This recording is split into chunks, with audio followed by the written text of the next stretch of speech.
Hello, everyone. I'm Timo. I'm CEO and co-founder of Magnotherm. And I want to start with a quiz question. What came first? The invention of artificial cooling or the theory of Darwin about the evolution? In fact, it was 1829 when the first patent was filed for artificial cooling, 15 years before Darwin published his first theory. That's the order of magnitude that we're talking about, that we are trying to solve. What we do is we have a cooling technology that makes it more energy efficient and more sustainable. Now, imagine 20% of buildings' electricity goes into cooling already today. The buildings that we need to build in order to provide for the population in countries like India or China will exponentially grow, and the demand for cooling will explode. When you look at supermarkets in specific, this energy demand goes up to 50%. Now, what do?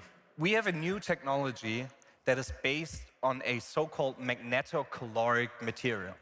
It's a metal that gets hot when you magnetize it, and it gets cold when you demagnetize it. So with this special metal and the machine that we are also building, we can actually extract the cold and provide it for various applications. The first application, it's very straightforward, is the beverage cooler. You can actually see it live in the back at our stand. So get your first magnetically cooled drink that you will ever have. And with this, we can increase the energy efficiency by up to 40% without having any direct global warming potential. Because we are not using climate-damaging refrigerant gases anymore, but actually a metal which will not leak any emissions into the atmosphere. And last but not least, we can reduce the pressure of the system, making it easier and cheaper for maintenance. We already launched a so-called pre-product with companies like Coca-Cola, and we are now in the midst of upscaling the technology to make it ready for both beverage manufacturers, but also for supermarkets. Why are they interested in the technology? We can lower their emissions. It's actually 20 to 25% of Scope 3 emissions from beverage manufacturers that come from their cooling systems. And we can reduce the total cost of ownership, crucial for low-margin industries like food retail. Also, some secondary advantages, we can actually roll out a supermarket much quicker than before because we can build a plug-in unit which complies with the regulations. But we will not stop there. Our vision is really, and this is for the whole team, to build the best and cleanest technologies in order to be resource efficient.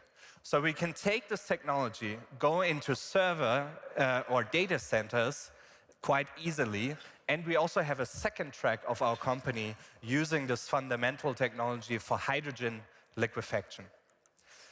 We're 40 people in headcount, mainly scientists and engineers, have closed our seed round last year with Berlin-based VCs also present today, and will raise our Series A later this year. And after almost 200 years, we can now not only evolve, but actually revolutionize cooling. Thank you very much.